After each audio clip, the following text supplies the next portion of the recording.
kebesaran-Mu.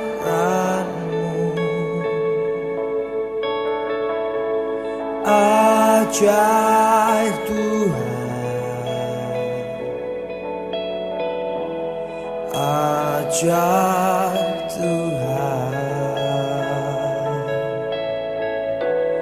Kami memuji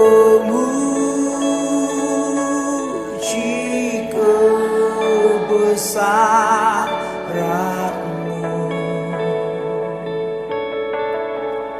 Ajaib Tuhan,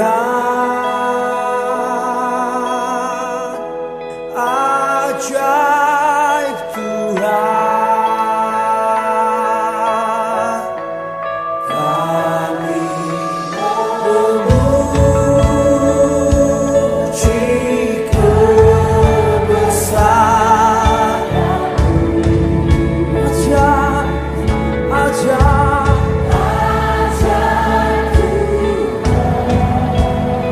sungguh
Salam sejahtera Bapak Ibu, anak-anak muda, pemuda-pemudi dimanapun Anda berada.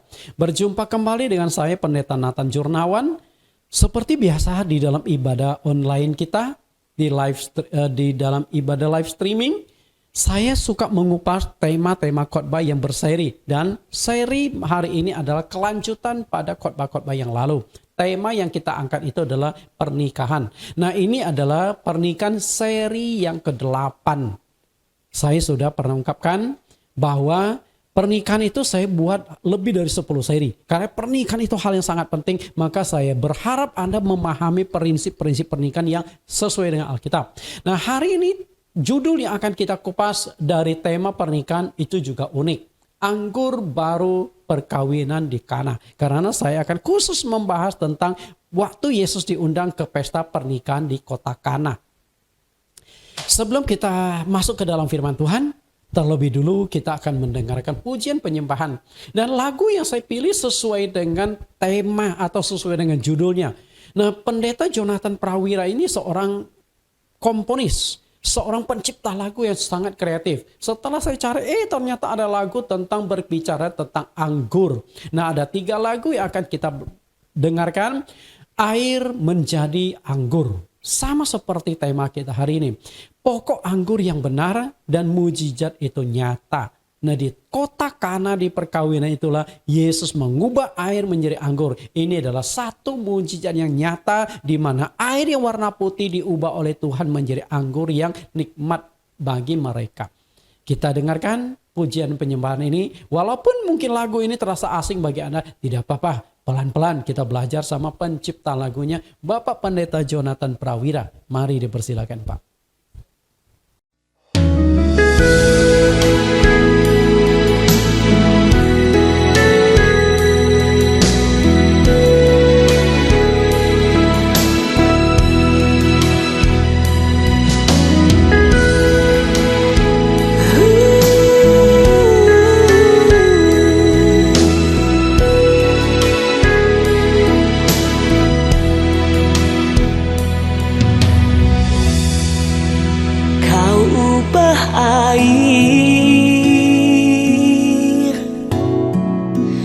Menjadi anggur untuk menunjukkan kasih kuasa-Mu, seperti air menjadi anggur.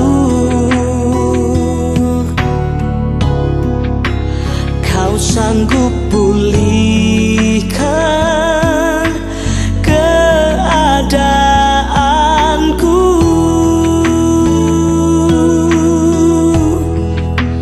Kau jamah hati yang tawar menjadi manis nantiasa.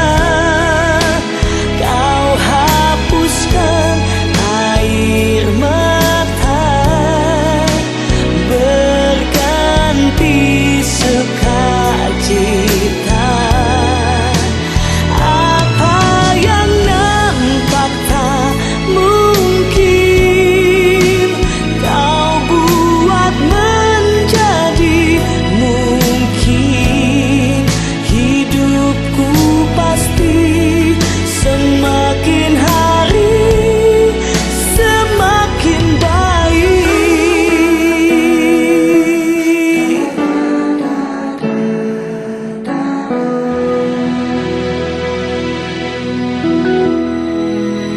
Kau ubah air menjadi anggur untuk menunjukkan kasih kuasa-Mu, seperti air menjadi anggur. Kau sanggup pulihkan keadaanku.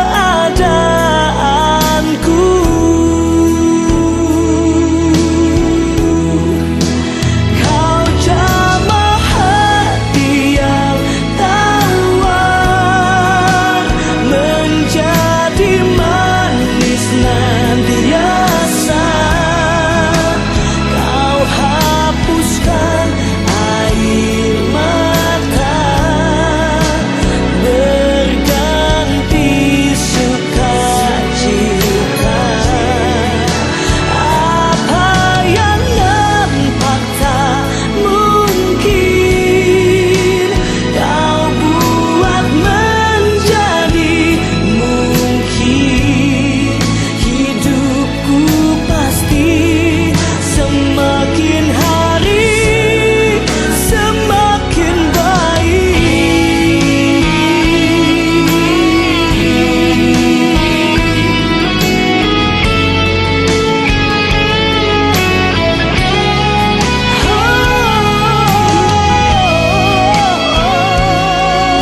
yang nampak tak mungkin, Kau buat menjadi mungkin.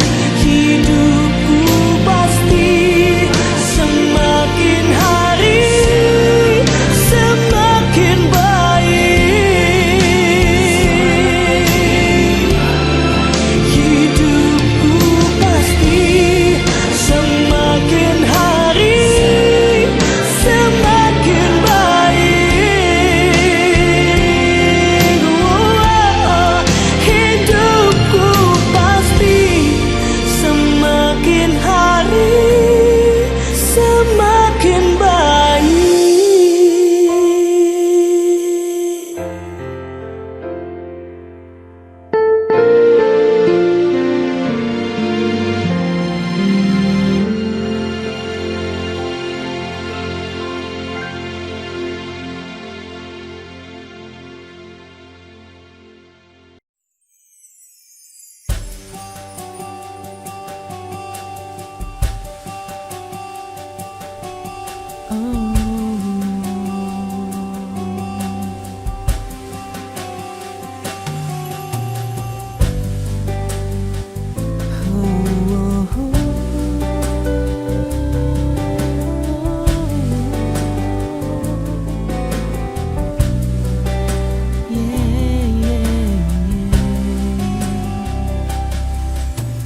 Kaulah sumber kasih di hatiku, tiada yang dapat ku perbuat di luarmu. Kaulah sumber kuasa di hidupku, ku dapat hadapi semua bersamamu. Ku mau tinggal di dalammu, seperti kau di dalamku, sebab kaulah pokok anggur yang benar. Ku mau melekat padamu, saat kau membentukku agar berbuah indah bagimu.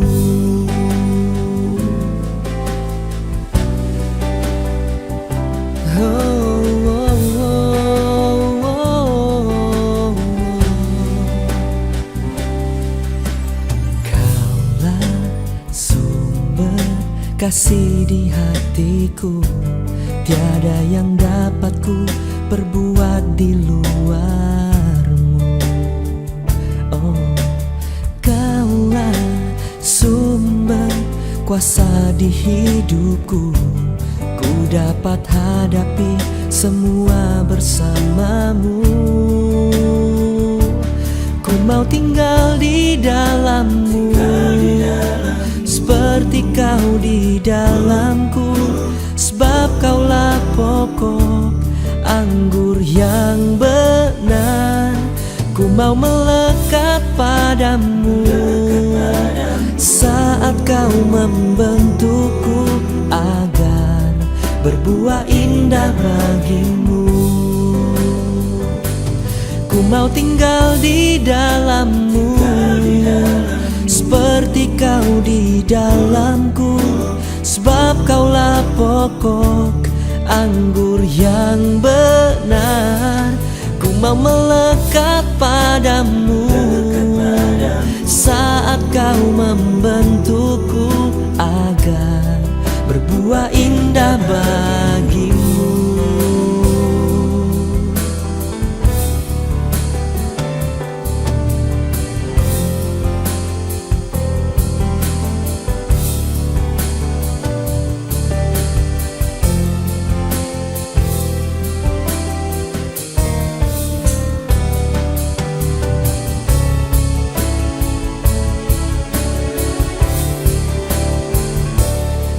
Mau tinggal di dalammu, seperti kau di dalamku, sebab kaulah pokok anggur yang benar. Ku mau melekat padamu, saat kau membentukku agar berbuah indah bagimu. Ku mau tinggal di dalammu, seperti kau di dalamku, sebab kaulah pokok anggur yang benar. Ku mau melekat padamu saat kau membantuku berbuah indah bagimu,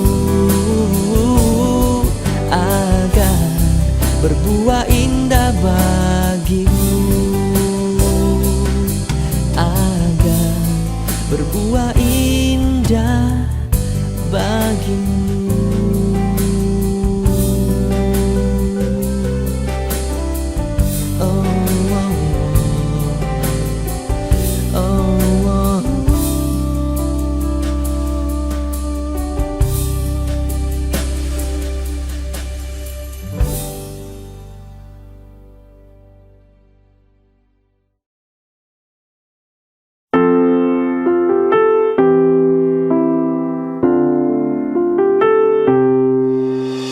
Tak terbatas kuasa-Mu Tuhan,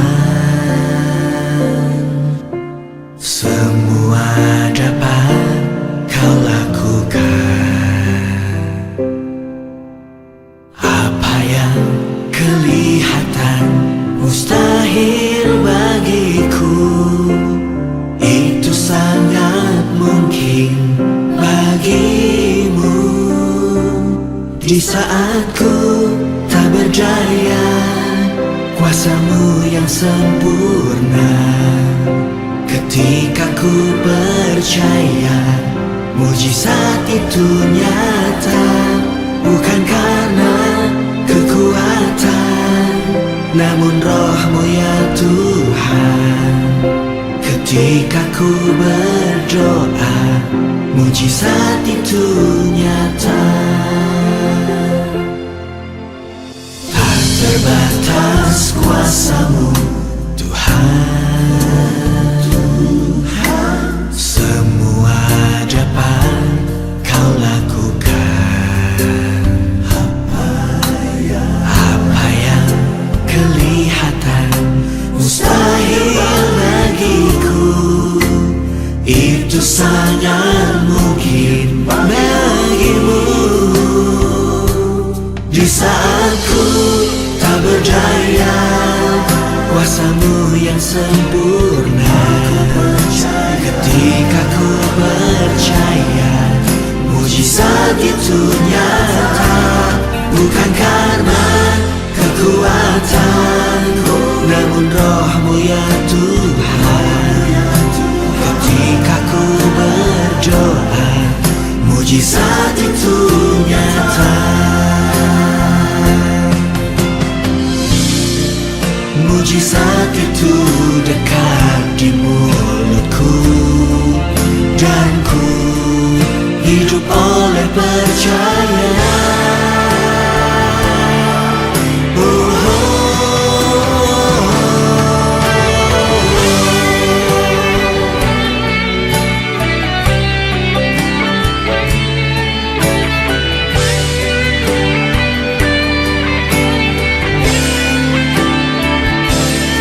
Saat ku tak berdaya, kuasa-Mu yang sempurna. Ketika ku percaya, mujizat itu nyata. Bukan karena kekuatan, namun Roh-Mu ya Tuhan. Ketika ku berdoa, mujizat itu nyata.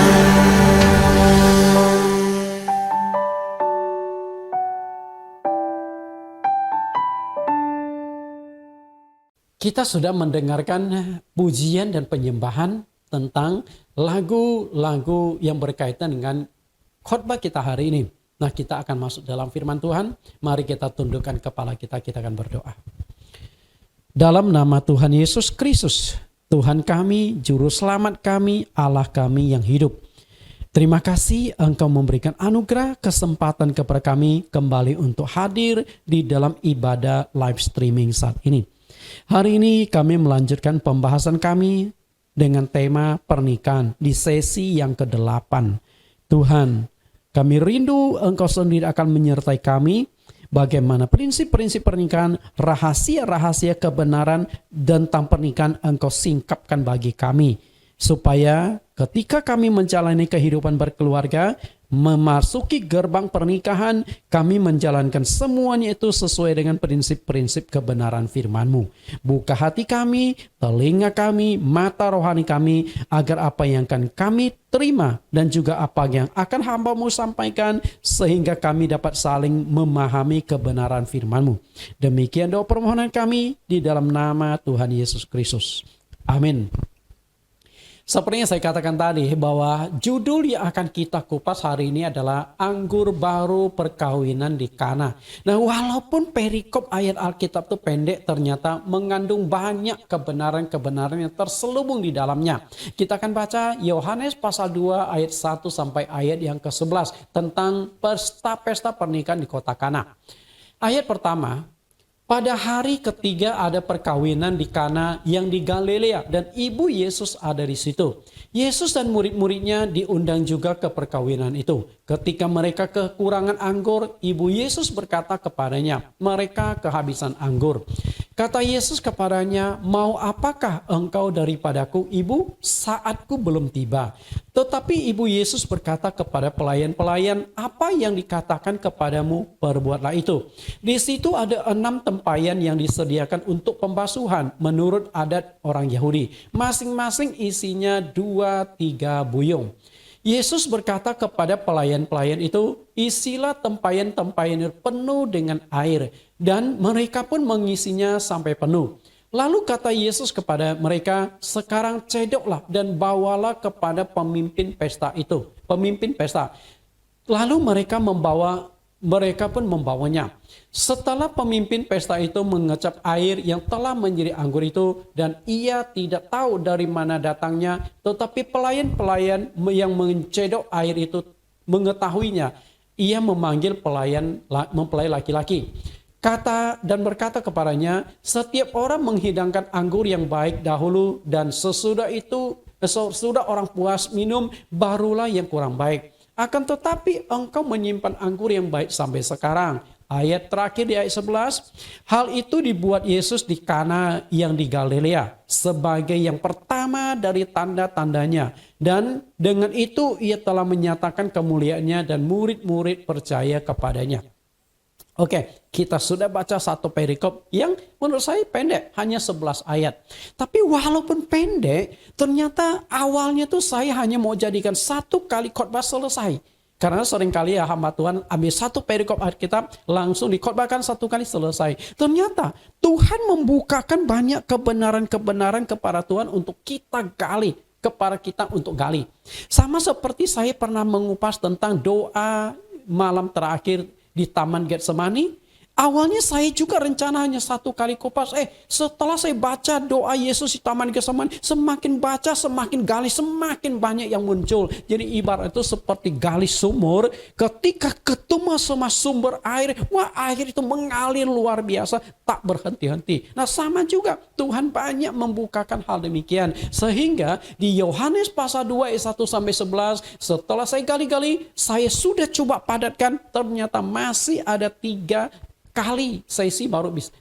Jadi total ada 3 sesi. Oke, maka anggur baru pernikahan 1, 2, 3 itu yang akan kita kupas. Dan ini adalah anggur pernikahan yang kedua, sesi yang kedua. Minggu lalu kita sudah kupas sesi yang pertama itu. Anggur baru perkawinan di Kana 1, 2, 3. Artinya ada 3 kali pertemuan. Dan yang akan kita kupas pada hari ini adalah pertemuan yang kedua. Kita baca ayat yang kedua. Kita lihat ulang karena ada hal tertentu yang ingin saya titik beratkan di sini. Yesus dan murid-muridnya diundang juga ke perkawinan itu. Apa yang bisa kita pelajari di sini? Ketika memulai pelayanannya, Saya ulang sedikit pada sesi yang lalu. Ketika memulai pelayanannya, Yesus sangat sibuk untuk melayani orang-orang yang datang silih berganti. Datang pergi, ada yang datang sendiri, pergi sendiri, ada yang datang rombongan, pergi rombongan. Nah, saking sibuknya itu sampai Tuhan Yesus dan murid-muridnya tidak ada waktu untuk istirahat, tidak ada waktu untuk makan. Di Alkitab sangat jelas kata gitu. Nah, kesibukan yang dilakukan oleh Tuhan Yesus dan murid-murid itu meliputi mengajar. Tuhan Yesus mengajar, lalu memberitakan Injil setiap hari. Setiap hari karena khusus Yesus beritakan Injil. Lalu yang ketiga adalah menyembuhkan orang sakit. Dan itu juga sangat menyita waktu dan perhatian Tuhan. Karena begitu banyaknya orang yang perlu disembuhkan. Yang satu sembuh pergi, yang lain datang lagi. Belum lagi Yesus harus mengajar. Bukan hanya menyembuhkan penyakit orang. Tapi tujuan utama Yesus adalah memberitakan Injil. Menyembuhkan orang, melakukan tanda heran mujizat itu hanya penunjang. Ataupun hanya ingin menjadi media promosi supaya orang pada berdatangan lalu mendengarkan Injil, lalu mereka terima anugerah keselamatan. Saking sibuknya Yesus dan murid-murid, beristirahat pun mereka tidak ada. Lalu kenapa Yesus masih mau hadir di pesta pernikahan itu? Mengapa di tengah-tengah kesibukan itu Tuhan Yesus masih menyisihkan waktu menghadiri undangan perkawinan? Mestinya kan, wah ini kan menikah. Ya sudahlah, diabaikan saja. Yang lebih penting adalah menyembuhkan penyakit orang. Lebih penting adalah menyelamatkan jiwa-jiwa orang. Karena ketika Yesus pergi 1 jam saja sudah ada orang yang meninggal. Nah itu kan perlu diselamatkan Bapak Ibu. Oke. Nah ada 2 kemungkinan kenapa Yesus mau hadir dalam pernikahan itu. Kemungkinan yang pertama adalah ada hubungan kekeluargaan antara Yesus dengan pengundang. Oke. Ada hubungan kekeluarga. Dan saya katakan memang ada. Kenapa demikian? Maria juga datang kok, betul? Lalu yang kedua adalah Tuhan Yesus menghormati lembaga pernikahan di dalam hidup manusia. Jadi hanya ada 2 alasan kenapa Yesus mau menghadiri undangan pernikahan itu. Apalagi kadang-kadang kita berkata, ini kan urusan duniawi. Pernikahan kan urusan duniawi. Kok Tuhan yang rohani mau datang ya? Karena 2 alasan itu. Kita lihat pembahasan kita yang kali ini adalah anggur baru perkawinan di Kana. Nah itu 2 saya sudah kupas pada pertemuan minggu yang lalu. Yang akan kita kupas adalah hari ini. Lihat ayat yang ketiga. Ketika mereka kekurangan anggur, Ibu Yesus berkata kepada mereka, mereka kehabisan anggur. Perhatikan yang akan saya bongkar, yang akan saya uraikan di ayat yang ketiga ini adalah mereka kehabisan anggur. Pengajaran apa yang Bapak Ibu bisa dapatkan? Tadi saya sudah katakan 11 ayat kalau kita baca, tidak kita gali, tidak kita teliti, maka kita akan lewat banyak kebenaran-kebenaran. Lewat begitu saja. Tapi kalau Anda teliti ayat demi ayat, kata demi kata, dan Anda akan temukan banyak kebenaran-kebenaran yang luar biasa. Yang awalnya kita tidak terpikirkan, tapi begitu Tuhan bukakan, kita seakan-akan dapat inspirasi. Kita seakan-akan dibukakan. Inilah rahasia firman Tuhan. Nah, mengapa mereka bisa mengalami kekurangan anggur? Terpikir nggak? Kenapa sih mereka bisa mengalami kekurangan anggur? Mungkin Anda berkata, itu mah biasalah Pak Pendeta, tapi tidak biasa kalau itu di dalam pernikahan. Okay? Dalam pesta orang Yahudi, kehabisan anggur itu adalah sebuah peristiwa yang sangat memalukan. Jadi ketika kita membaca Alkitab, kita juga harus masuk, kita harus belajar di dalam sejarah, di dalam kebudayaan mereka, supaya kita bisa menghidupkan ayat-ayat Alkitab. Jika Anda tidak tahu situasi belakang, latar belakang kebudayaan orang Yahudi, maka Anda akan lewat saja. Karena itu saya ingin katakan kehabisan anggur terutama waktu pernikahan. Apakah itu makanan atau minuman, itu peristiwa yang sangat memalukan, dianggap tabu oleh bangsa Yahudi. Karena bangsa Yahudi termasuk satu bangsa yang punya harga diri yang sangat tinggi. Karena merasa mereka adalah bangsa yang prioritas, bangsa priority.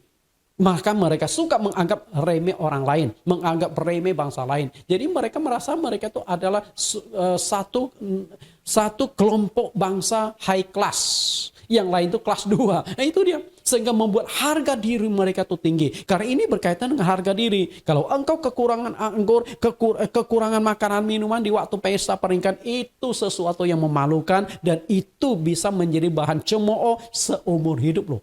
Maka mereka itu pasti sudah antisipasi. Meskipun mereka sudah persiapkan, mereka sudah rencanakan dengan matang, tapi masih bisa mengalami kekurangan anggur. Nah, ketika kita berbicara tentang perencanaan itu biasa meliputi 5W1H. 5W1H. Kita lihat yang namanya perencanaan itu pasti mereka sudah persiapkan lah. Unsur perencanaan itu meliputi 5W1H. What, where, when, who, why, dan how. Nah, para manajemen, ahli-ahli mengungkapkan tentang perencanaan 5W1H. Apa itu? What? Artinya apa yang akan dilakukan. Apa ya? Kalau kita mau terapkan ini ke dalam Yohanes pasal yang kedua, ternyata sangat unik. Apa sih yang akan dilakukan? Atau peristiwa apa yang terjadi di sini yang dilakukan adalah pernikahan. Lalu where? Di mana peristiwa itu terjadi? Di mana kegiatan itu dilakukan? Yaitu di kota Kana. Memang unik kalau kita cocokkan ya. Manajemen lalu di Alkitab. Kemudian when? Kapan itu terjadi? Nah, di sini dikatakan pada hari ketiga. Artinya suatu hari. Oke, suatu hari. Tanggal bulan tertentu. Memang di Alkitab tidak dicantumkan tanggal bulan tahun. Tapi pasti ada satu hari yang sudah ditentukan, sudah direncanakan jauh-jauh hari. Lalu who? Artinya siapa yang terlibat atau yang hadir. Nah, di sini tentunya WO yang mengadakan pernikahan, yang mengatur pernikahan, lalu ada yang menikah, lalu ada ada keluarga masing-masing, family masing-masing, lalu ada undangan-undangan. Nah, itu orang-orang yang terlibat, yang hadir. Kemudian, why? Mengapa kegiatan ini dilakukan? Okay? Mengapa? Atau mengapa mereka kehabisan anggur? Nah, bisa saja itu manajemen tinggal kita ubah. Mengapa mereka bisa mengalami kekurangan anggur? Oke. Nah, di sini kenapa pernikahan itu dilakukan? Karena itu adalah salah satu fase dalam kehidupan manusia. Kemudian how atau bagaimana kegiatan itu dilakukan sesuai dengan prosedur yang sudah diatur antara WO, wedding organizer, dengan yang mengadakan pesta pernikahan. Nah, 5W1H. Nah, di sini saya lukiskan seperti ini dalam manajemen supaya Anda tahu bahwa di dalam pernikahan itu mestinya sudah dipersiapkan dengan matang. Hidup manusia ada 3 peristiwa penting. 3 peristiwa besar. Nah, kenapa saya katakan itu peristiwa penting dan 3 peristiwa besar? Karena hanya terjadi 1 kali seumur hidup. Artinya tidak bisa diulangi lagi. Lalu apa itu? Kita bahas nanti. Yang kedua, tidak bisa diulang. Karena hanya 1 kali otomatis tidak bisa diulang. Lalu yang ketiga, tidak bisa diwakilkan. Artinya yang bersangkutan itu yang akan menjalaninya. Nah, kenapa saya katakan peristiwa besar dan penting? Lalu apakah ketiga peristiwa itu? Yang pertama adalah kelahiran. Benar gak? Kelahiran hanya terjadi 1 kali. Emangnya kalau sudah lahir bisa diulang. Kalau Anda lahir dengan hidung pesek, jambu air dibelah 2, ya udah terimalah nasib. Oke? Nggak mungkin diulang lagi, dilahirkan sekali masuk rahim, nggak bisa. Kecuali pergi ke Korea main operasi, itu mengubah wujud. Oke? Lalu kalau Anda dilahirkan dengan hidung mancung, ya puji Tuhan.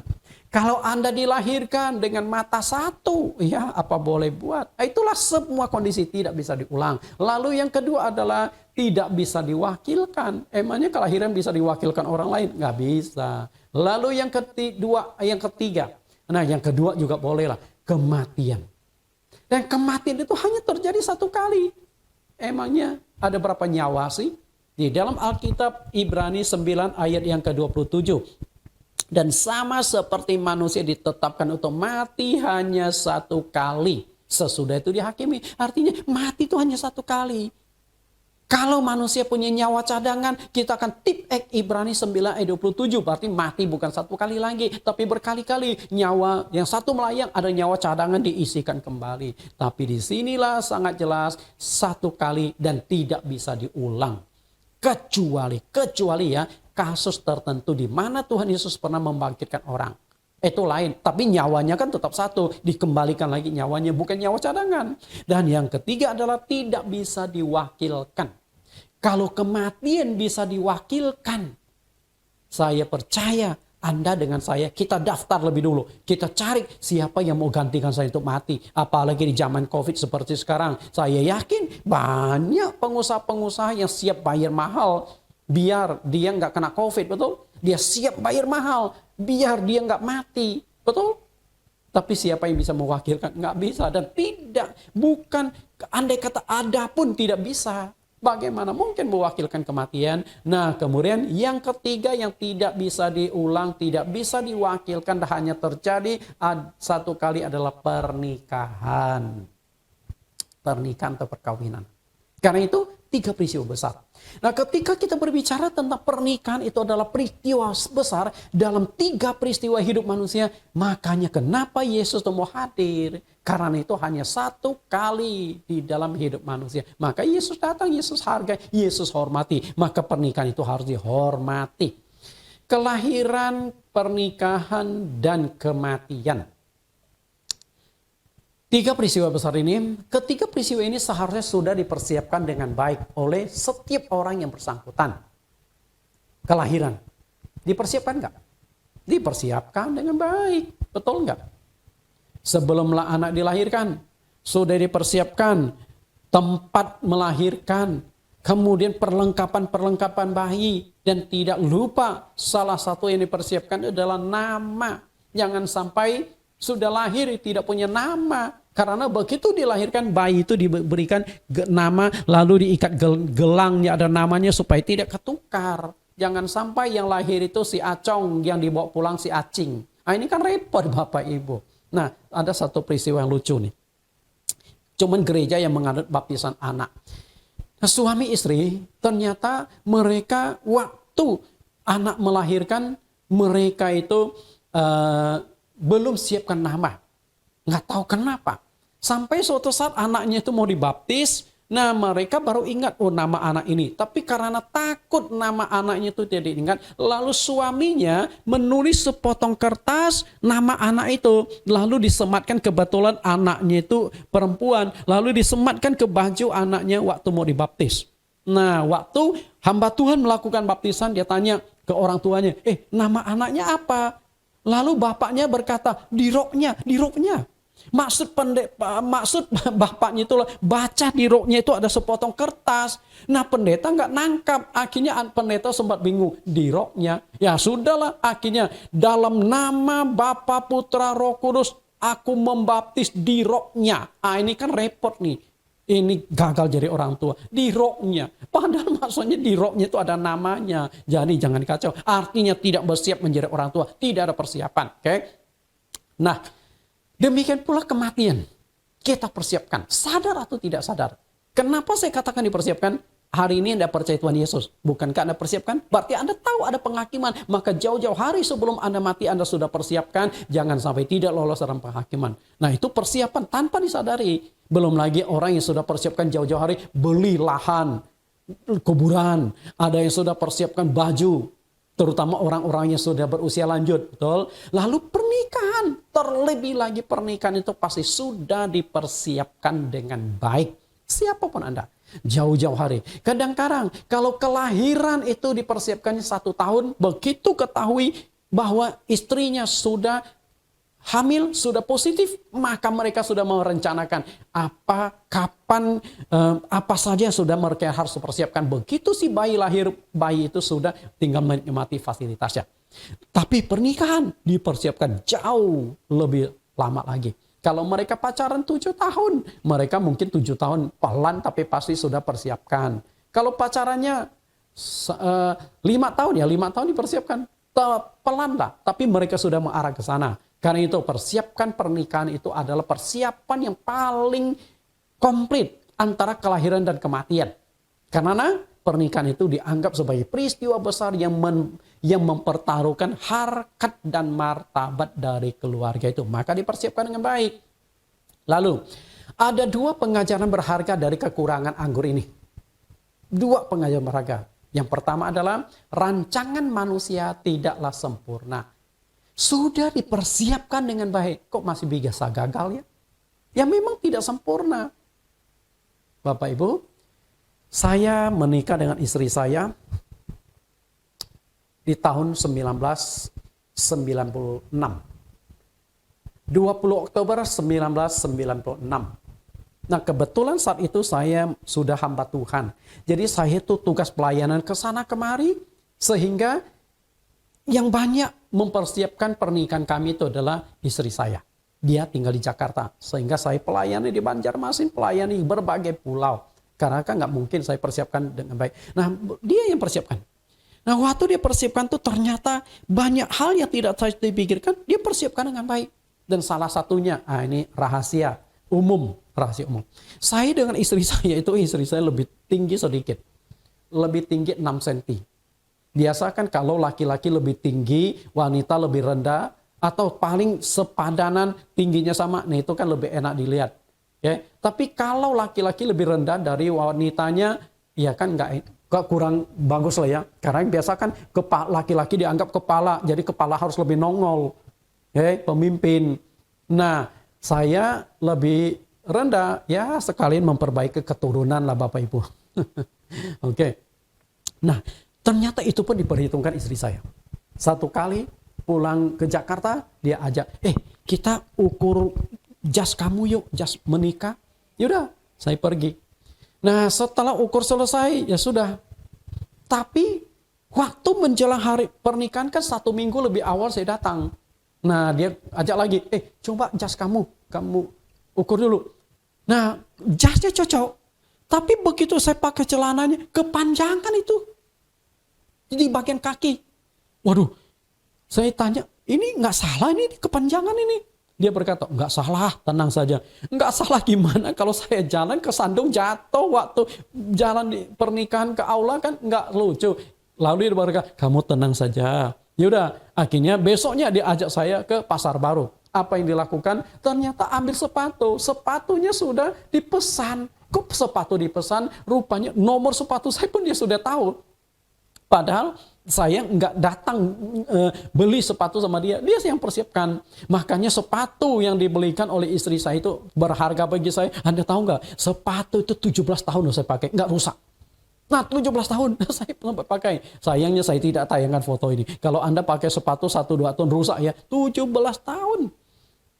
Nah satu nilai seni lah bagi saya. Okay? Nah waktu saya tes sepatu, begitu diserahkan oleh tukang sepatu, saya juga bingung. Bukan beli dan coba. Bukan beli di pasar baru, tapi sudah dipersiapkan di satu toko sepatu. Nah begitu saya lihat, loh ini kan haknya tinggi. Nah itu dia untuk cocokkan celana kamu. Rupanya celana saya itu dipanjangkan sekian senti. Oke. Lalu sepatu saya dibuat lebih tinggi juga haknya. Jadi begitu dipakai sepatu, nah celana saya jadi nggak kepanjangan. Jadi itu pun diperhitungkan. Karena dia maunya, waktu nikah tuh saya lebih tinggi sedikit dari dia. Atau paling tidak setara. Lalu dia berkata, nanti menikah saya pakai sandal jepit. Saya bingung, aduh peristiwa penting kok pakai sandal jepit. Kamu tenang aja, kalau saya pakai sepatu hak tinggi, nanti kamu kepukul lagi, rendah lagi. Ya udah saya pakai sandal jepit. Kan rok saya lebar. Baju pengantin saya kan lebar, jadi nggak tahu, jadi aman gitu loh. Nah, dia perhitungkan sampai sore. Artinya itulah yang namanya perencanaan. Nah, waktu hari pernikahan sebenarnya saya juga agak was-was. Jangan sampai lagi jalan, lalu sepatunya copot yang disambung itu. Ya was-was, tapi puji Tuhan lah semuanya berjalan dengan aman dan lancar. Nah, kalau hal yang sepele ini dipersiapkan, tentu yang lebih besar lagi dipersiapkan. Nah, jadi ketika kami menikah di satu tempat di Jalan Gatot Subroto, yaitu di gedung Balai Kartini. Nah, waktu kami menikah, kami juga sudah perhitungkan makanannya. Jadi, kalau Anda buat 100 undangan, minimum Anda harus siapkan 300 piring makanan. Loh, kok bisa gitu? Ya iyalah, biasa tuh yang datang suami istri. Yang datang suami istri, kadang-kadang tambah 1 anak. Masih untung suami istri bawa 1 anak. Kalau dia bawa 5 anak, wah bisa repot kita. Maka dipersiapkanlah porsi-porsi itu. Jangan sampai Anda undang 100 orang, Anda siapkan 100 piring. Wah repot, bisa kacau balau. Nah, itu yang namanya persiapan. Nah saya yakin di kota Kana mereka yang melangsungkan pernikahan juga sudah mempersiapkan dengan baik. Tapi faktanya masih bisa kekurangan anggur. Nah ini memberikan satu pengajaran berharga kepada kita bahwa rencana manusia, rancangan manusia tidaklah sempurna. Kita lihat Yesaya 55:8. Sebab rancanganku bukanlah rancanganmu dan jalanmu bukanlah jalanku. Demikianlah firman Tuhan. Seperti tingginya langit dari bumi, demikianlah tingginya jalanku dari jalanmu dan rancanganku dari rancanganmu. Di Yesaya 55:8-9 Tuhan memperbandingkan antara rencana kita dengan rencana Tuhan. Kita boleh saja punya rencana mulu begini. Tapi kalau tidak sesuai dengan rencana Tuhan, tidak akan terlaksana. Rancangan itu rencana. Sedangkan jalan itu cara untuk mencapai rencana itu. Karena itu cara kita apakah sama dengan cara Tuhan? Itu yang perlu kita pertimbangkan. Termasuk rencana kita. Saya mau nikah sama Anu, lalu saya mau begini-begini. Ini rencana Anda. Kira-kira rencana Anda dibawa dalam doa enggak? Tuhan berkenan enggak? Itu masalahnya. Kalau Tuhan tidak berkenan, enggak jalan. Ayat 10. Sebab seperti hujan dan salju turun dari langit dan tidak kembali ke situ, melainkan mengari bumi dan membuatnya subur dan menumbuhkan tumbuh-tumbuhan, memberikan benih kepada penabur dan roti kepada orang yang mau makan. Artinya rancangan Tuhan pasti mendapatkan hasil. Seperti hujan turun, oke? Setelah itu menumbuhkan tumbuh-tumbuhan. Rancangan Tuhanlah yang harus kita ikuti karena rancangan Tuhan adalah yang sempurna. Ayat 11, demikianlah firmanku yang keluar dari mulutku. Ia tidak akan kembali kepadaku dengan sia-sia. Tetapi ia akan melaksanakan apa yang kukendaki dan akan berhasil dalam apa yang kusuruhkan kepadanya. Jadi firman di sini diibaratkan hidup. Ya memang firman dengan Tuhan itu satu kesatuan yang tidak terpisahkan. Yohanes 1:1 pada mulanya adalah firman. Firman itu bersama-sama dengan Allah dan firman itu adalah Allah. Jadi firman yang diucapkan Tuhan itu akan menghasilkan buah, akan aktif menghasilkan rancangan-rancangan sesuai dengan apa yang Tuhan kehendaki. Berarti kalau kita ingin hidup kita diberkati, rancangan rencana kita berhasil, ikutilah firman Tuhan. Jika engkau ingin pernikahanmu sempurna, pernikahanmu bahagia, pernikahanmu diberkati, lakukanlah pernikahan itu sesuai dengan firman Tuhan. Jalani hidup sesuai dengan firman Tuhan. Tidak ada pernikahan yang sempurna. Tidak ada. Sempurna apapun pernikahan itu pasti ada yang namanya konflik. Setiap pernikahan itu pasti punya permasalahan sendiri. Permasalahan ada yang sederhana, ada yang rumit. Permasalahan ada yang kecil, ada yang besar. Nah seringkali pernikahan itu akan menimbulkan luka di kedua belah pihak. Kalau konflik demi konflik terjadi, pasti terluka dua-duanya. Pernikahan adalah menyatukan dua perbedaan. Dan untuk menyatukan dua perbedaan itu tidak gampang. Kita lihat Kejadian 2:24.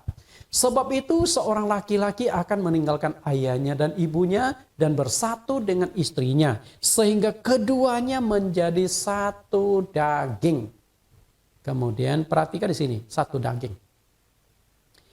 Satu daging itu adalah penyatuan. Oke, dua daging atau dua keadaan disatukan. Tidak mudah. Nah, sifat pasangan, emosi, kejujuran perkataan, hobi pasangan, apakah memancing, berenang, traveling, kebiasaan, apakah tidurnya ngorok, lalu kebersihannya seperti apa, makanan, kesukaan pasangan, apakah petai jengkol, suka makan pedas enggak, lalu gaya hidup, hemat enggak, boros enggak, pelit enggak, glamor. Nah, itu kan menyatukan dua itu tidak mudah. Sangat-sangat tidak mudah. Kegagalan menyatukan perbedaan pasti menimbulkan konflik yang akan melukai hati pasangan suami istri. Bisa tangkap ya? Kalau gagal menyatukan, konflik terjadi. Semakin gagal penyatuan itu, semakin banyak konflik yang terjadi antara suami dan istri. Bertahan atau tidaknya sebuah pernikahan sangat tergantung pada dua hal, yaitu kekuatan cinta dan kedewasaan kedua insan yang mengikat diri dalam pernikahan. Kalau cinta mereka masih kuat, Walaupun ada konflik, nanti damai mesra lagi. Ya biasalah. Kayak anjing dan kucing berantem, nanti setelah itu damai lagi. Berantem, damai, berantem. Karena masih ada kekuatan cinta di tengah-tengahnya. Tapi kalau sudah tidak ada perasaan cinta karena luka-luka yang mereka alami, lalu tinggal andalkan kedewasaan. Dewasa enggak dalam menyelesaikan masalah? Jika tidak dewasa, dua-duanya sifat kekanak-kanakan, duanya egois, ya sudah hancur pernikahan itu. Jadi hanya dua kemungkinan yang bisa mempertahankan pernikahan mereka. Pertama, lalu yang kedua, pengajaran mereka kehabisan anggur. Peristiwa ini menggambarkan bahwa tidak ada pernikahan yang bebas dari masalah. Artinya tidak ada pernikahan yang sempurna. Tidak ada. Tidak ada manusia yang sempurna di muka bumi ini. Coba siapa yang sempurna? Justru kita diharapkan sempurna karena tidak sempurna. Makanya Yesus katakan di Matius pasal yang kelima ayat 48, hendaklah engkau sempurna sama seperti Bapamu yang di sorga. Tapi apakah ada manusia yang bisa sempurna sama seperti Allah Bapa? Tentu tidak. Yesus sengaja memberikan target yang begitu tinggi supaya kita tidak putusnya memperbaiki karakter, memperbaiki hidup kita agar kita menjadi lebih baik lagi. Nah demikian pula pernikahan. Pernikahan tidak ada sempurna. Maka kita berusaha lebih baik lagi pernikahan kita agar pernikahan itu menjadi lebih sempurna. Roma 3 ayat 9 sampai 10. Jadi bagaimana? Adakah kita mempunyai kelebihan daripada orang lain? Sama sekali tidak. Sebab di atas telah kita tuduh baik orang Yahudi maupun orang Yunani bahwa mereka semua ada di bawah kuasa dosa. Seperti ada tertulis, tidak ada yang benar, seorang pun tidak. Artinya tidak ada yang sempurna, tidak ada yang benar, seorang pun tidak ada yang benar di mata Tuhan. Semua orang berdosa, semua orang ada kekurangan, semua orang ada cacat. Nah, kalau tidak ada manusia yang sempurna, adakah pernikahan yang sempurna? Adakah itu? Orang lain tidak akan bisa membuat pernikahan Anda lebih baik. Anda hanya bisa membangun pernikahan lebih baik bersama dengan pasangan Anda. Orang lain tidak bisa. Yang bisa adalah Anda sendiri bersama dengan pasangan Anda. Perhatikan di sini. Gambar ini pernah saya bukakan, yaitu 2 ekor ikan yang melompat lalu membuat satu simbol tentang simbol kasih. Cinta kasih, simbol love. Nah, jika hanya seorang diri, apakah bisa membentuk simbol love? Tidak akan bisa. Banyak pasangan suami istri punya keinginan, namun tidak punya kekuatan membenahi, memulihkan perkawinan dilanda konflik dan badai. Punya kerinduan ketika konflik diselesaikan, tapi tidak ada kemampuan. Karena itu yang paling penting di sini adalah undanglah Yesus hadir di dalam pernikahan. Undanglah Yesus. Jadi Yesus hadir di dalam pernikahan di Kana itu memberikan satu filosofi, satu pengertian rohani. Yesus tuh kepingin hadir di dalam pernikahanmu, hadir di dalam keluargamu. Tapi masalahnya adalah engkau pernah nggak undang, Tuhan hadirlah pernikahanku, Tuhan hadir dari dalam hidupku. Karena jika Tuhan hadir, masalahmu akan ada solusi. Mereka kekurangan anggur, begitu Yesus datang, solusinya terselesaikan. Betul? Nah, untuk bisa mendatangkan kehadiran Tuhan di dalam kehidupan pernikahanmu, pertama yang penting adalah pernikahan itu seiman dulu. Di dalam Alkitab perjanjian lama maupun perjanjian baru menekankan pernikahan harus seiman. Makanya Anda yang saat ini sedang berpacaran yang tidak seiman, hati-hati. Kalau Anda ingin Yesus hadir di dalam pernikahanmu, cari yang seiman. Okay? Atau bawa pasangan Anda sampai dia mengenal Tuhan Yesus, baru Anda menikah dengan dia. Kalau dia belum percaya Yesus, Anda menikah. Jangankan hukum Tuhan, hukum negara aja nggak setuju. Pernikahan antar agama, catatan sipil masih tidak memberikan respon, maka tidak akan keluar surat pernikahan. Apalagi hukum Tuhan. Jika hukum negara saja ketat, apalagi hukum Tuhan. Kalau muda-mudi yang sedang mendengarkan khotbah saya ini, kalau engkau ingin Tuhan hadir di dalam pernikahanmu, carilah pasangan yang sepadan, pasangan yang seiman. Kita lihat lagi Yohanes pasal 2 ayat 2, 8 dan 9.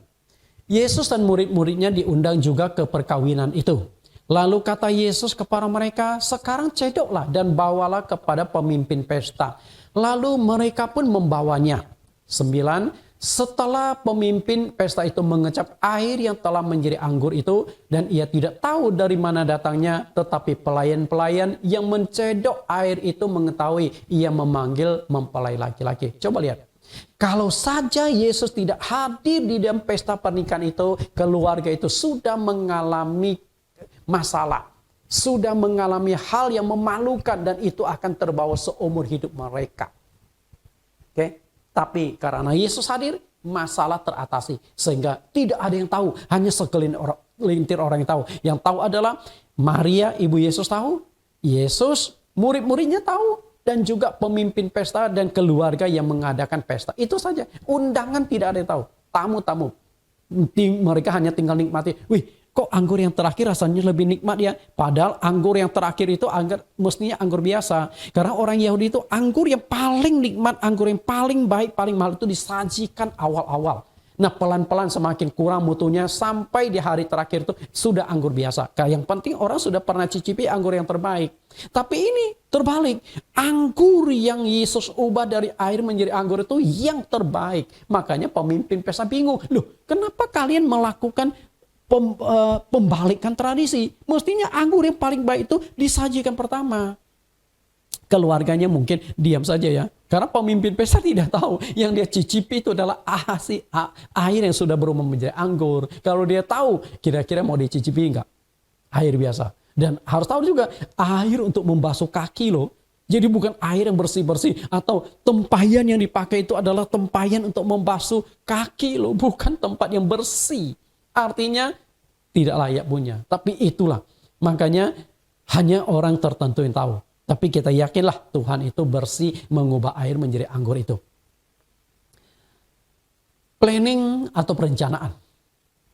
Anda mungkin punya banyak rencana. Mau ini, mau itu. Dan rencana itu misalnya dalam pernikahan. Aku mau nikah sama si gadis ini atau si cowok ini. Nanti kami akan punya rumah ini, tinggal di sini, usaha kami gini, nanti punya anak begini. Wah, menghayal lah. Boleh nggak menghayal? Boleh. Manusia sering menghayal. Kemudian rencana dalam rumah tangga. Oh, nanti kami akan kredit rumah. Oh, kami akan beli rumah. Nanti tinggal di sini. Oh, dekat dengan orang tua. Boleh saja Anda rencanakan. Lalu perencanaan dalam pendidikan anak-anakmu. Anaknya mau rencana sekolah apa?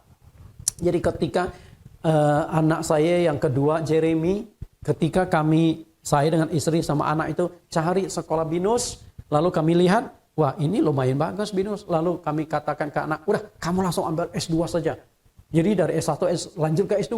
Karena satu sisi lebih murah, tidak perlu pakai uang pendaftaran lagi, dan ya mungkin ilmunya juga bisa nyambung. Okay? Nah itu kan perencanaan. Tapi apakah perencanaannya tepat? Rencana tinggal rencana. Saya mengharapkan anak saya menguasai teknologi melalui pendidikan binus. Tapi virus corona melanda dunia, melanda Jakarta, melanda Indonesia 2 tahun. Anak saya hanya kuliah lewat online. Nah saya juga ragu nih. Kuliah online dapat ilmu apa enggak? Betul enggak? Saya mau dapat ilmu di kampus. Tapi dengan online dapat ilmu apa enggak? Saya tidak bisa jawab, saya tidak tahu. Artinya apa? Rencana kita belum tentu sesuai dengan rencana Tuhan. Rencana kita belum tentu bisa terlaksana dengan sempurna. Lalu di dalam pekerjaanmu, engkau mau usaha ini, mau usaha itu, buka usaha ini, buka usaha itu. Lalu kesehatanmu, kemudian masa depanmu, banyak rencana-rencana yang Anda persiapkan. Tapi apakah bisa terlaksana? Kita lihat apa yang dikatakan Yakobus. Yakobus 4 ayat 13 sampai ayat 15.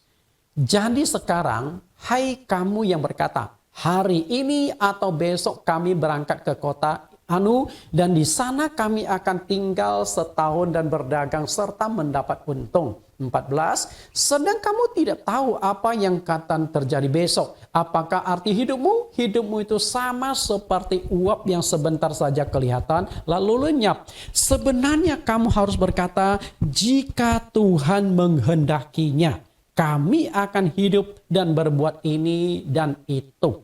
Nangkap nggak di sini? Artinya adalah perencanaan harus melibatkan Tuhan. Jika Tuhan berkenan, kami akan ini itu. Nah, berapa sering kita membuat perencanaan tanpa melibatkan Tuhan? Berapa sering kita buka kantor tanpa kita undang Tuhan hadir di kantor kita? Tahu-tahu buka saja. Berapa sering kita pindah rumah tanpa melakukan pemberkatan rumah dulu sebelum kita tinggali? Artinya kita tidak melibatkan Tuhan. Karena itu libatkan Tuhan dalam hal apapun. Tuhan, saya mau lakukan ini, gimana Tuhan? Tuhan, saya mau lakukan itu, gimana Tuhan? Tuhan, saya mau lakukan ini sesuai dengan kehendak Engkau, enggak? Hadirkan Tuhan. Oke, ketika Tuhan hadir, maka walaupun engkau sudah punya rencana dan rencanamu itu bisa gagal, tapi kalau Tuhan hadir di dalam setiap kehidupanmu, kegagalan akan Tuhan ubah menjadi kemenangan. Sama seperti pesta pernikahan di Kana itu, kegagalan perencanaan mereka sudah rencanakan, tapi tetap masih ada kekurangan anggur. Tapi bersyukurlah Tuhan Yesus hadir di pernikahan itu sehingga kekurangan itu disempurnakan oleh Tuhan. Maka libatkanlah Tuhan di dalam setiap kehidupanmu. Terutama di dalam pernikahanmu, terutama di dalam rumah tanggamu. Ketika Tuhan hadir di dalam keluargamu, di dalam pernikahanmu, percayalah setiap masalah kesulitan itu pasti teratasi, ada jalan keluarnya. Undang Yesus dalam kehidupanmu. Kita lihat Yohanes pasal 2, 21 ayat 1 sampai ayat 3. Nah, walaupun di sini bukan berbicara tentang pernikahan, tapi saya ingin mengajak Anda melihat lebih jauh tentang Yesus hadir di dalam kehidupan. Yohanes 21 ayat 1. Kemudian Yesus menampakkan diri lagi kepada murid-muridnya di pantai Danau Tiberias dan ia menampakkan diri sebagai berikut. Di pantai itu berkumpul Simon, Petrus, Thomas yang disebut Didimus, Nathanael dari Kana yang di Galilea, anak-anak Zebedeus dan 2 orang muridnya yang lain. Kata Simon Petrus kepada mereka, "Aku pergi menangkap ikan." Kata mereka kepadanya, "Kami pergi juga dengan engkau." Mereka berangkat lalu naik ke perahu, tetapi malam itu mereka tidak menangkap apa-apa. Perhatikan di sini. Murid-murid itu orang yang paling dekat dengan Tuhan Yesus. Dan sebelum pergi berangkat ke danau pasti mereka sudah rencanakan.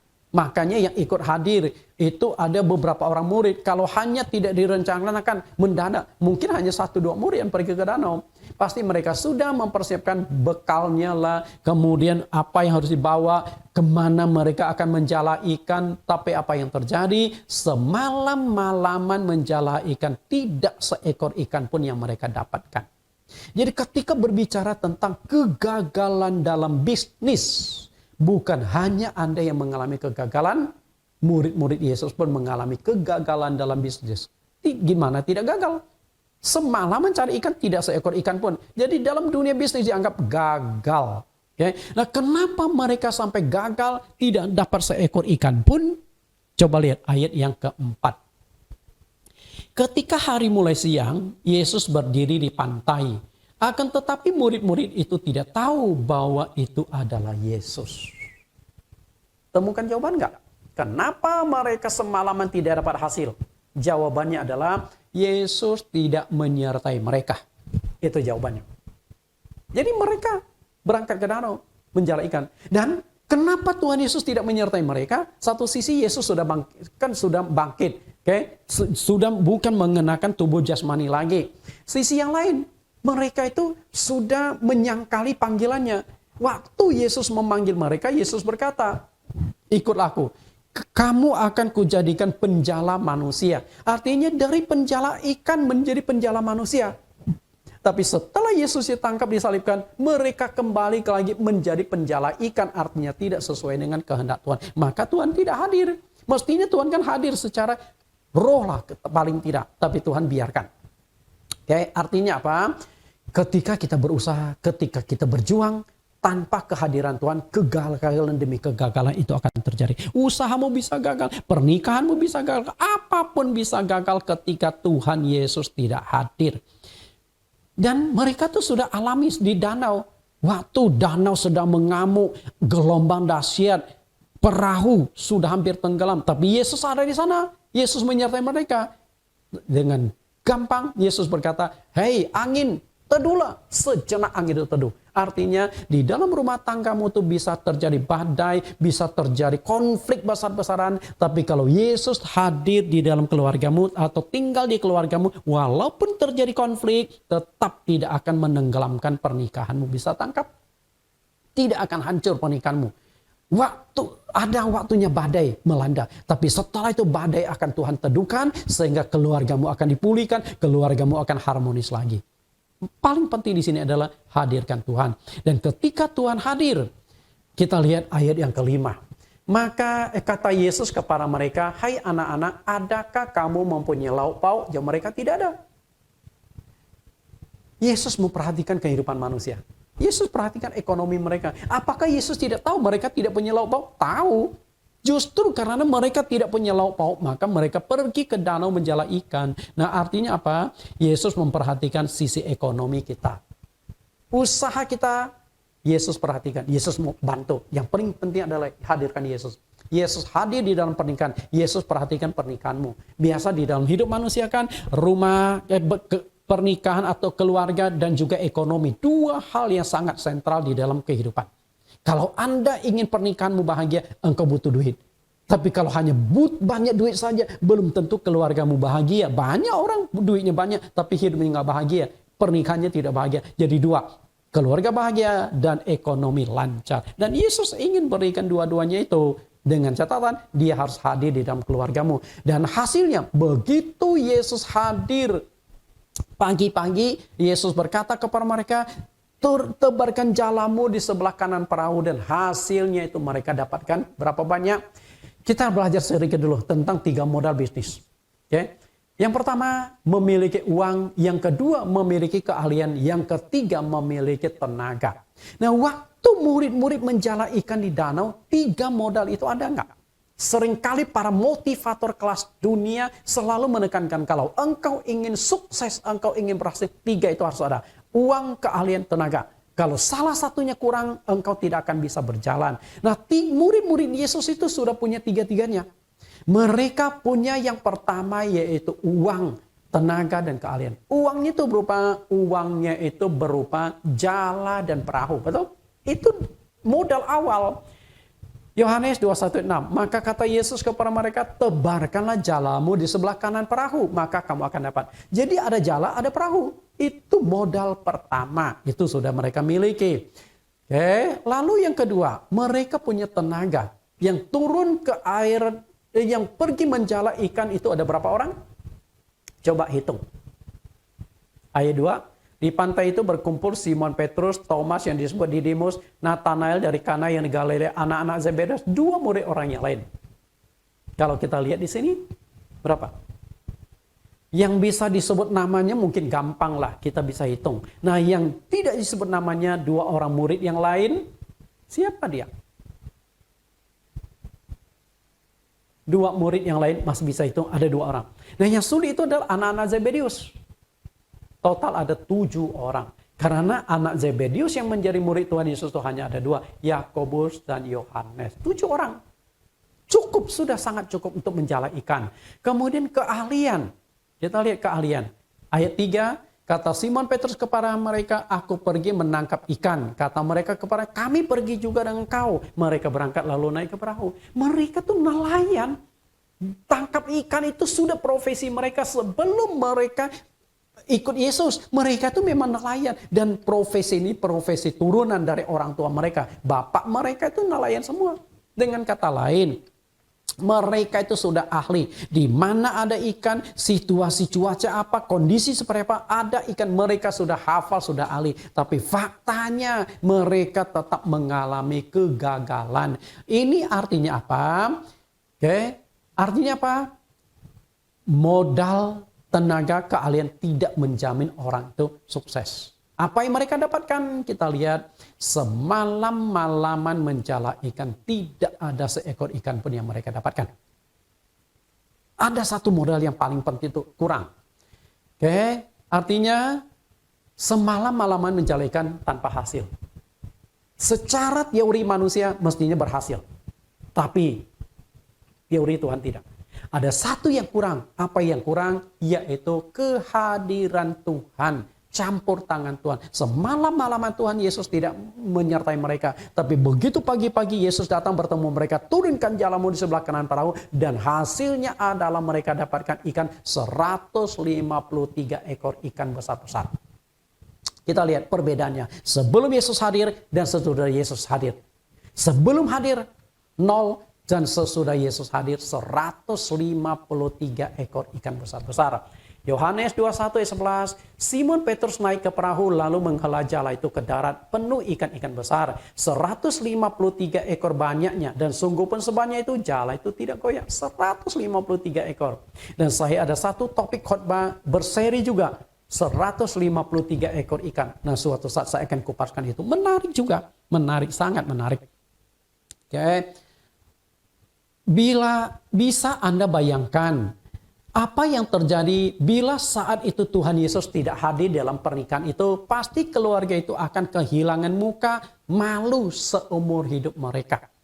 Kasihan, tapi bersyukurlah Yesus hadir. Dan demikian pula Yesus sebenarnya ingin hadir di dalam pernikahanmu. Bagaimana supaya Yesus hadir? Undang Yesus di dalam pernikahanmu, di dalam keluargamu, di dalam kehidupan suami istri, di dalam kehidupan berkeluarga, kehidupan pekerjaanmu. Maka ada solusi setiap kali ada persoalan dan permasalahan yang terjadi. Jika Anda berhasil mengundang Yesus hadir dalam pernikahanmu, maka Tuhan Yesus sanggup mengubah pernikahan itu menjadi harmonis, penuh cinta kasih, sehingga engkau akan mencicipi nikmatnya anggur pernikahan. Anda akan nikmati itu. Karena itu, hadirkan Tuhan. Sama seperti Yesus telah mengubah air tawar menjadi anggur yang nikmat dalam perkawinan ini. Karena anggur yang tawar, yang gak ada rasa. Tapi ketika di tangan Yesus, Yesus ubah menjadi anggur yang nikmat. Nah demikian pula bila saat ini pernikahanmu sedang tawar, saat ini pernikahanmu sedang bermasalah, Tuhan akan hadir, maka Tuhan akan mengubah menjadi pernikahan yang harmonis.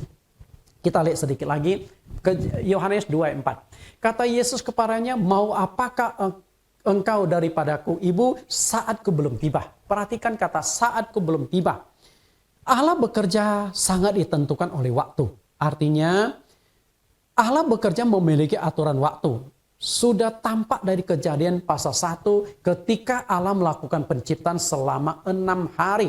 6 hari. Artinya adalah Allah itu bukan Allah serabutan. Allah itu punya rancangan, Allah bekerja ada aturan waktu. Demikian pula, mungkin saat ini pernikahanmu sedang menghadapi masalah, kesulitan, dan lain sebagainya. Percayalah kalau waktu Tuhan tiba, engkau akan dipulihkan. Jangan kecewa, jangan putus asa. Kita lihat Yohanes 7 ayat 6-8.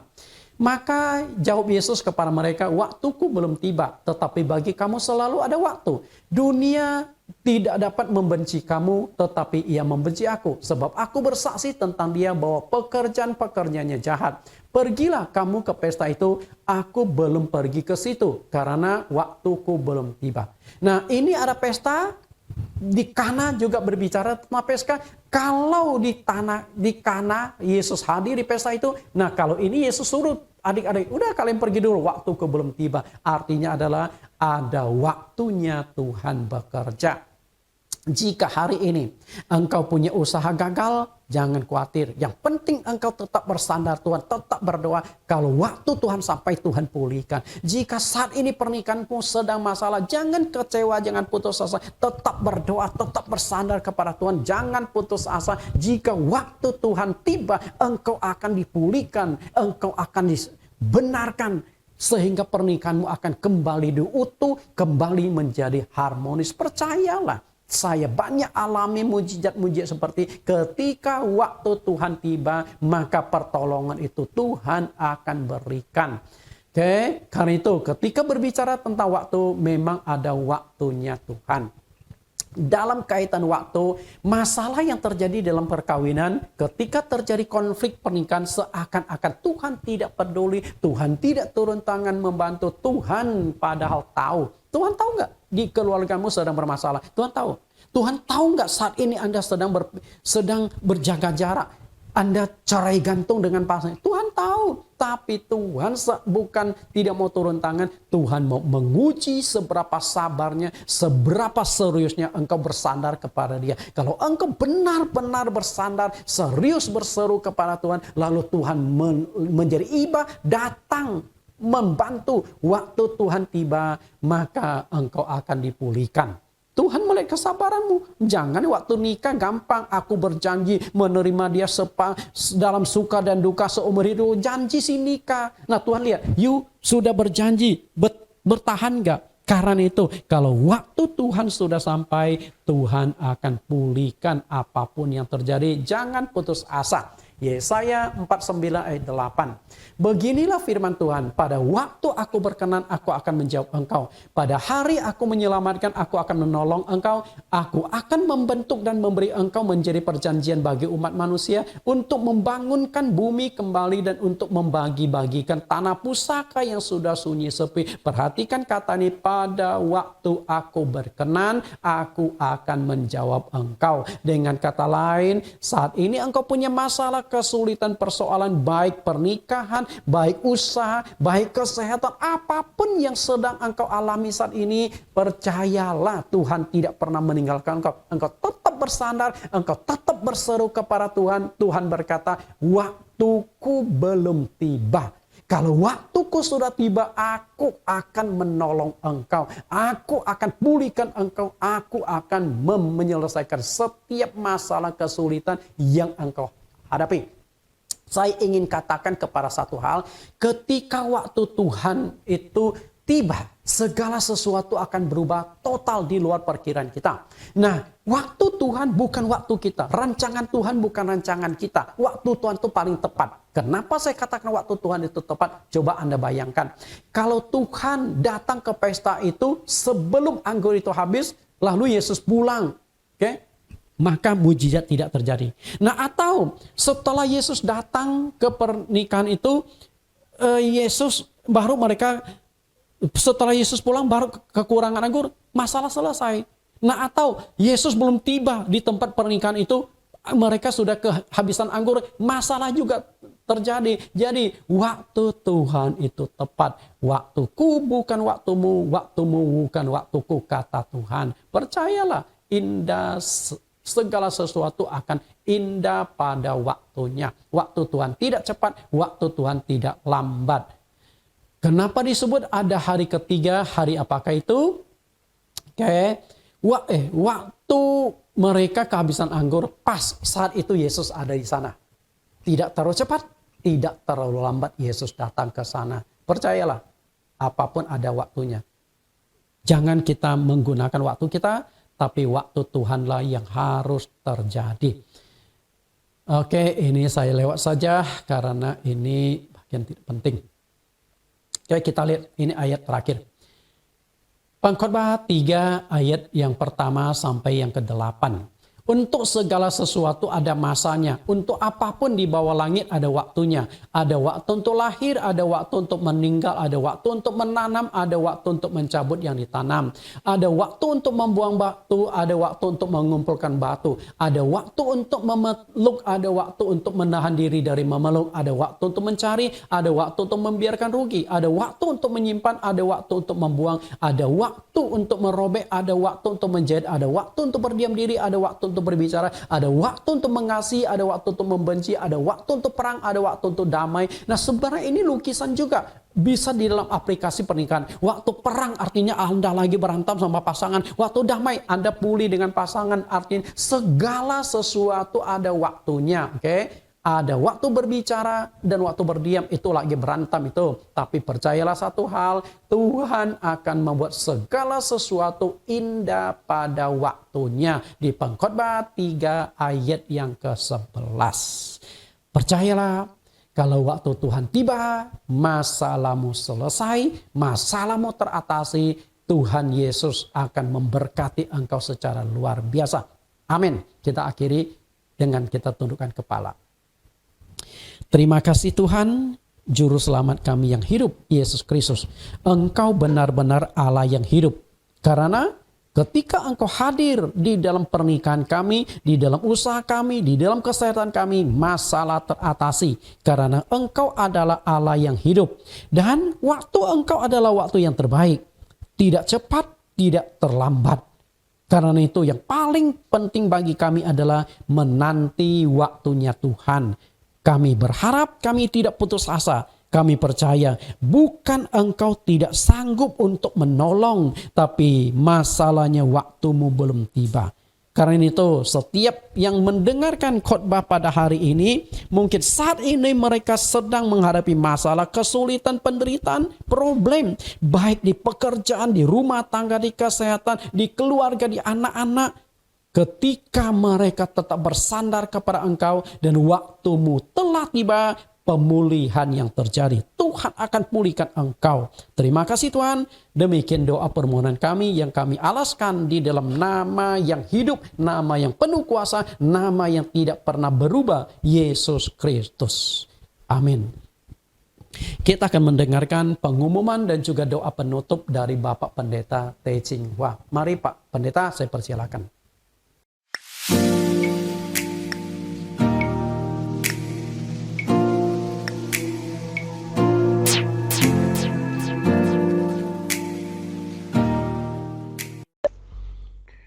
Shalom, terima kasih kepada Pendeta Nathan Jurnawan yang sudah melayani firman Tuhan hari ini.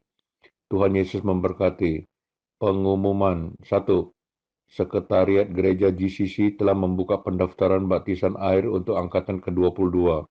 Bagi Bapak Ibu yang belum dibaptis atau yang ingin dipembaharui baptisannya agar sesuai dengan Alkitab, silakan mendaftar diri ke Pendeta Tony Hartanto di 0813-8863-3968. Baptisan akan diadakan pada pertengahan November 2021. Mengingat dampak pernikahan itu sangat besar dalam kehidupan jasmani dan rohani setiap jemaat, dan masalah perkawinan yang begitu kacau di akhir zaman, maka ibadah live streaming setiap minggu, Pendeta Nathan mengupas tema perkawinan.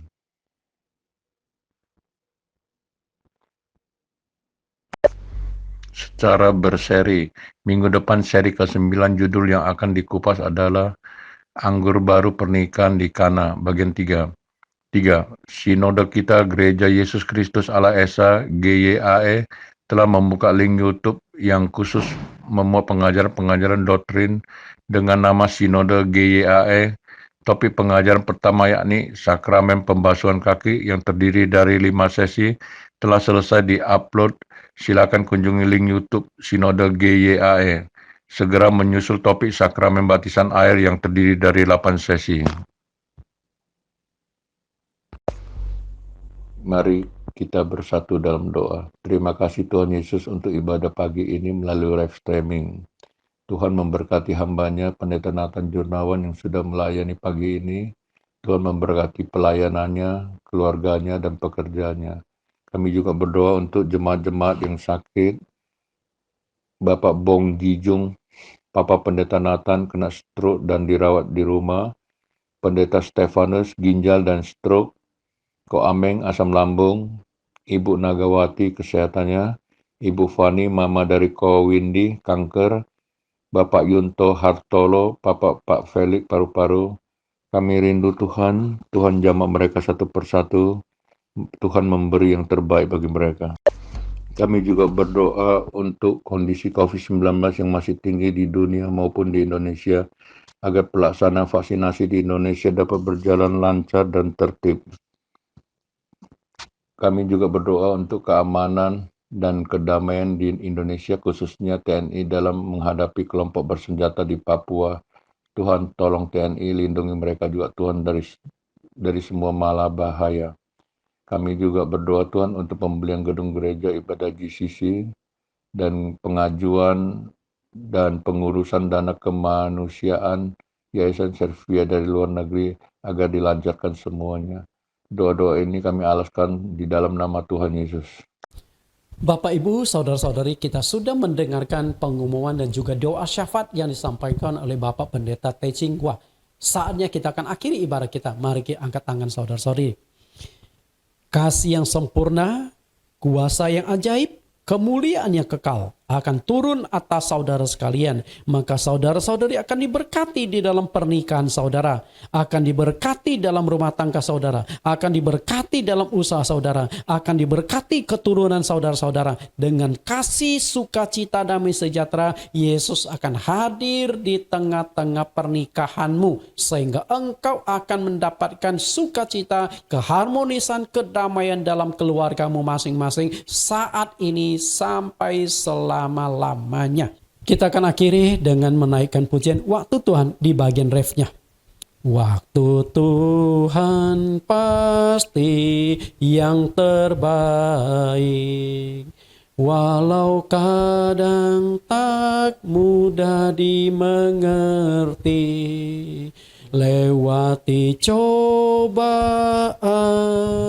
tetap ku percaya waktu Tuhan pasti yang terbaik. Waktu Tuhan, waktu Tuhan pasti yang terbaik, walau kadang tak mudah dimengerti. Lewati cobaan, tetap ku percaya waktu Tuhan pasti yang terbaik. Amin. Kita sudah mendengarkan sesi yang ke-8 dari tema pernikahan. Dan minggu depan kita akan melanjutkan sesi yang ke-9. Anggur baru pernikahan di Kana bagian yang ketiga. Tuhan Yesus berkati.